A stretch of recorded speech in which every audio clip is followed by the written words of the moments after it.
Hi everyone, Matt Watson here from carwow. This is the new Volkswagen Golf, and it's a very important car, this. You see, Volkswagen has been selling the Golf for 45 years, and during that time they've shifted 35 million of them. So it's vital I give this a thorough reviewing, and to do that, I'm going to talk you around the exterior design. What has it done to my face? Show you inside. It's definitely a Golf, but there's something different. Test out some of its technology. Why don't you understand me, you moron? And of course, take it for a drive. Yeah! What the f is it doing? No way. I've never seen that before. Can you trick it? Oh, f. Now before we get into all of that, please make sure you subscribe to this channel and hit the bell icon to turn your notifications on so you're alerted when we make a new upload. That way you won't miss any of our awesome videos. Let's kick off this review by talking about the evolving design of the Volkswagen Golf. So in 1974, we had the Mark 1, 1983, the Mark 2, 1991, the Mark 3, 1997, the Mark 4, 2003, the Mark 5, 2008, the Mark 6, and in 2012, the Mark 7. And now for 2019, we have the Mark 8. Yay! Yeah, party, the Mark 8 Golf!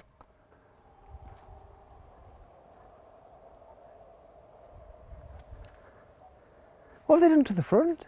Looks like it's melted. This strip as well, it's kind of like it's got a monobrow. I'm not sure I like it. What do you reckon? Click on the pop-out banner up there to vote. Have they ruined the look of the Golf? Apparently this sloping bonnet does improve the aerodynamics, makes the car more efficient. Down the sides, it's more Golf business as usual. I like the alloys. Nice creases in the doors. Oh, look at the back. This looks smart. I like these lights, LED at the back and the front. They look great at night. We've got a new VW badge. It's almost flat, the design's slightly different. And Golf is underneath the badge, which is new. Oh no, look, they're still doing this fake exhaust thing. And it's sort of mimicking an exhaust, but it's like they're trying to move away from it and in denial about the fact that it was supposed to look like an exhaust, but we all know the truth, don't we? Anyway, new Golf Mark 8. It's a case of nice arse, show them about the face. Now let's talk about size, because of course size does matter despite what anyone may claim. And there's plenty of room here in the rear of the Golf, though it doesn't really feel any bigger than the Mark 7 Golf. In fact, it's pretty much identical, which means it's bigger in the back than a Toyota Corolla, but not quite as roomy as a Ford Focus. The boot is bigger than the Focus is though. It's 380 litres in capacity, which is exactly the same capacity as the Mark 7 Golfs.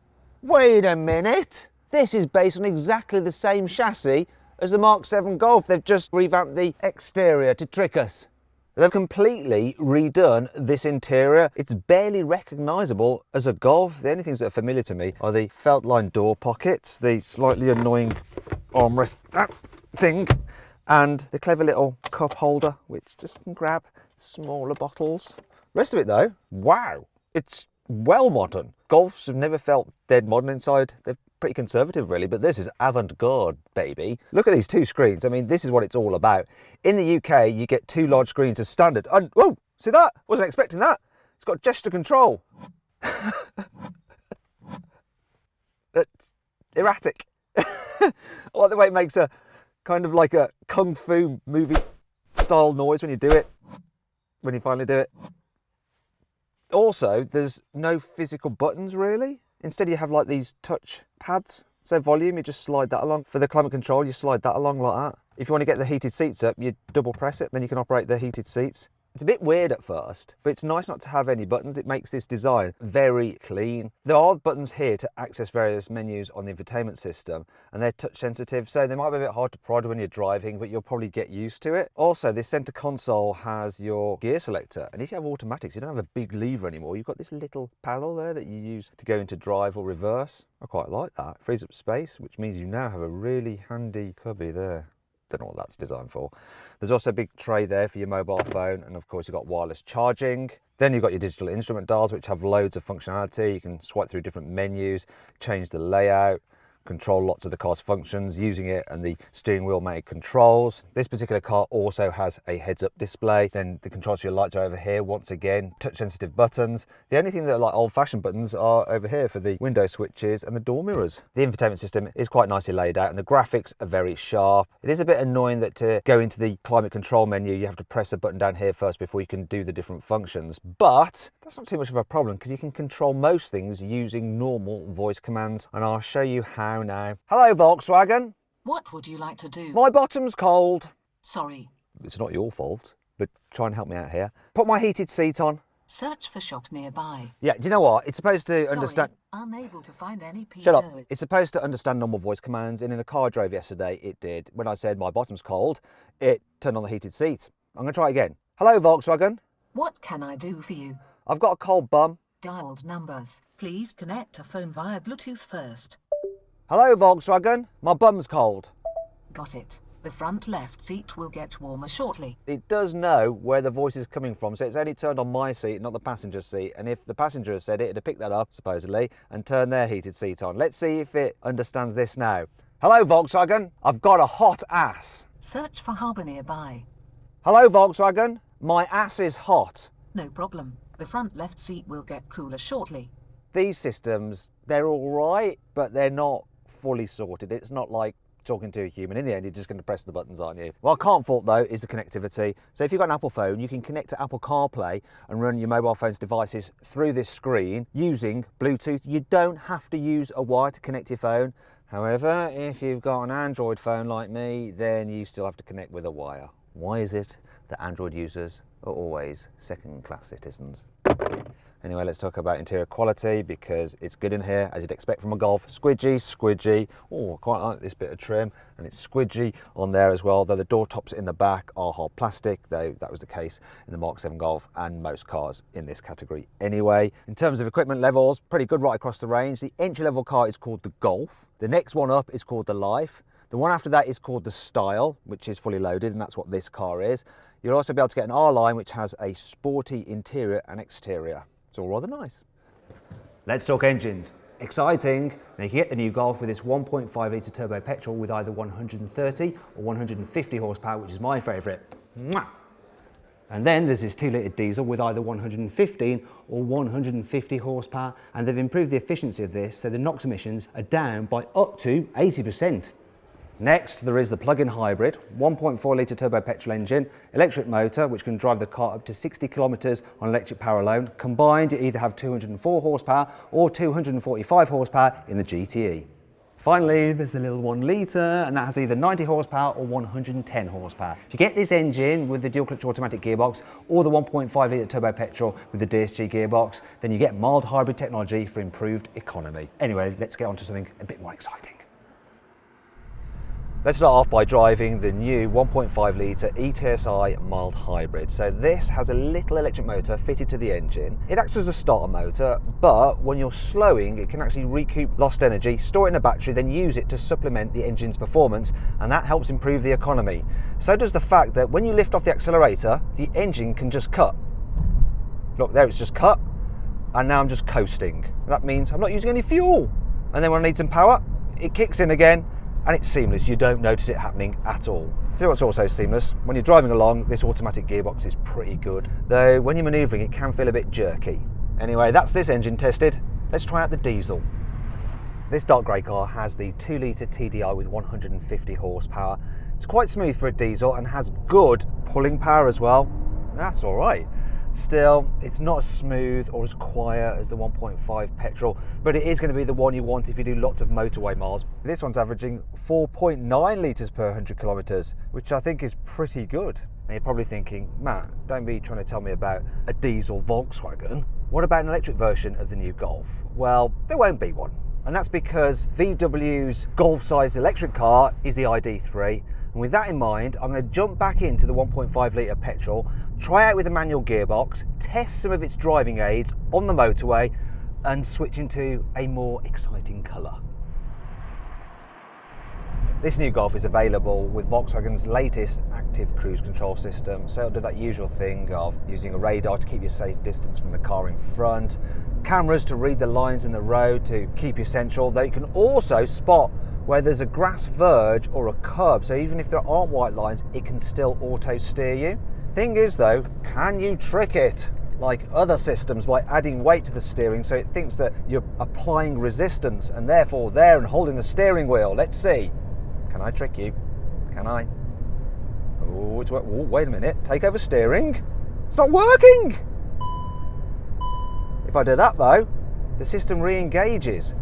I think Volkswagen has got the latest setup where it doesn't actually use that resistance to know that you're holding the steering wheel. Instead, it can actually just sense the slightest touch. That's bloody annoying, that is. It's foiled my dastardly plans. Oh, I've got an idea. Lewis, can you just rest your finger on the steering wheel for a bit? There we go. Should all be fine. Wait, that's not working either. Right. It senses two hands, the goddamn Germans. One's not good enough, but two is fine. They think of everything, don't they?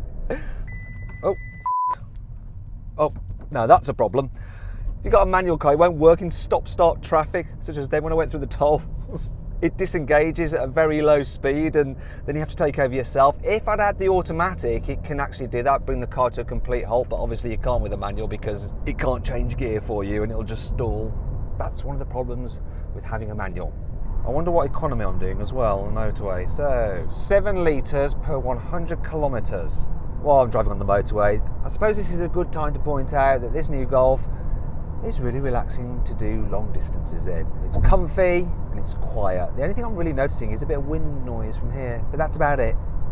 This particular car is fitted with auto parking. That's nothing new, but they're usually pretty rubbish, so I don't bother using them. I'm going to try this one out. So there's an awkward space there. Will it figure it out? It seems to have recognised it.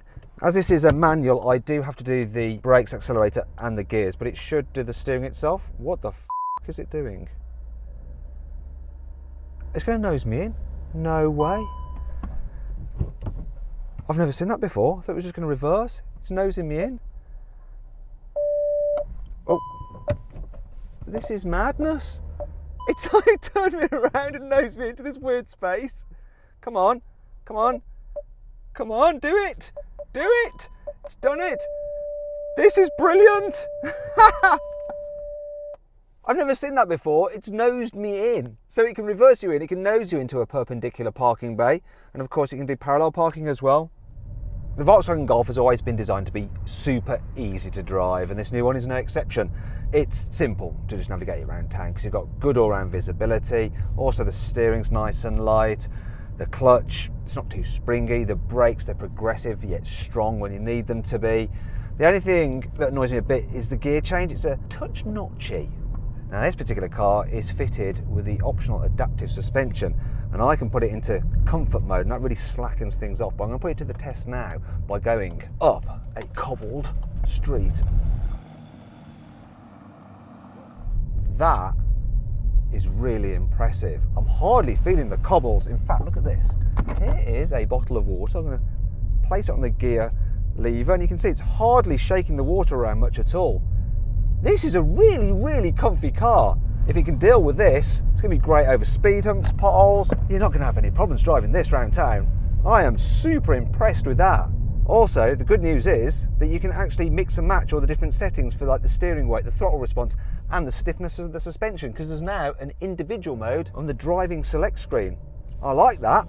What I don't like so much though is the fact that if you have one of the lower powered cars, one with less than 150 horsepower, you don't have independent rear suspension.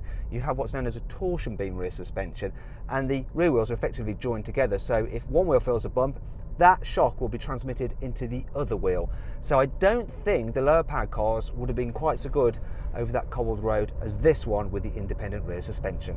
So be warned about that when you buy one of these things. In fact, if you want to buy one, they're going to start from around £22,000.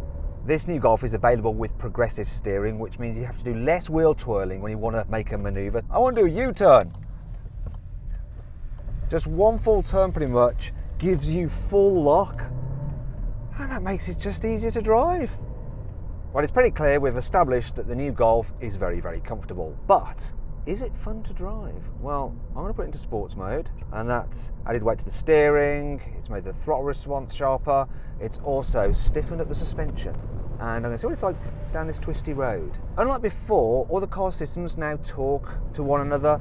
So the steering talks to the dampers, and it also talks to the X differential, which is basically the car's brake system. Brakes an inside wheel to send power to the outside wheel when you're going around a corner, and all of those communicate to help maximise your grip. Does it maximise your fun? I must say, I'm quite impressed with how this grips and goes round. It's good, you know.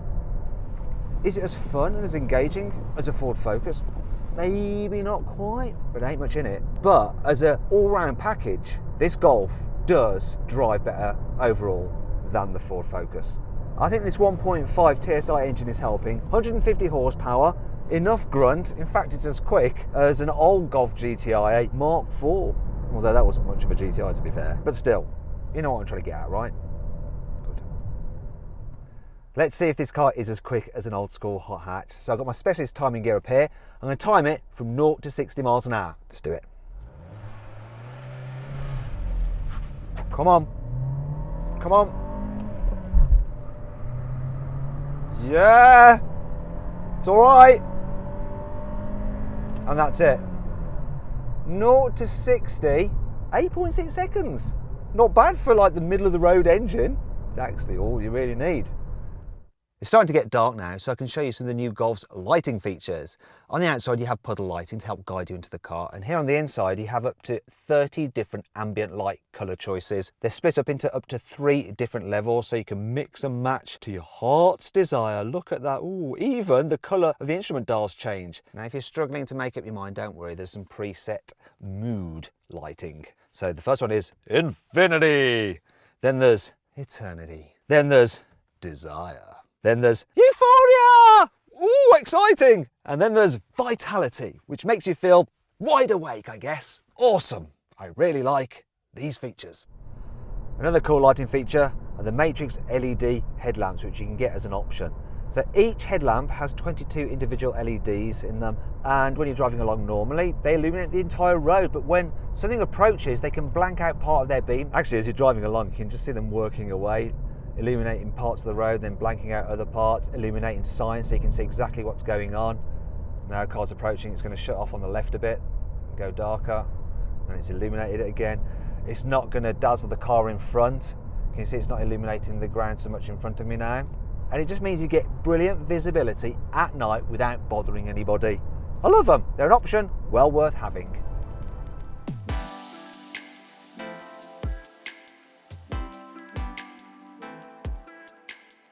So then, what's my final verdict on the new Volkswagen Golf Mark 8? Well, I'm not that keen on the new nose, but I do like the interior and it is very nice to drive. And overall, it is the ultimate all-rounder. So it's just like every other Golf before it.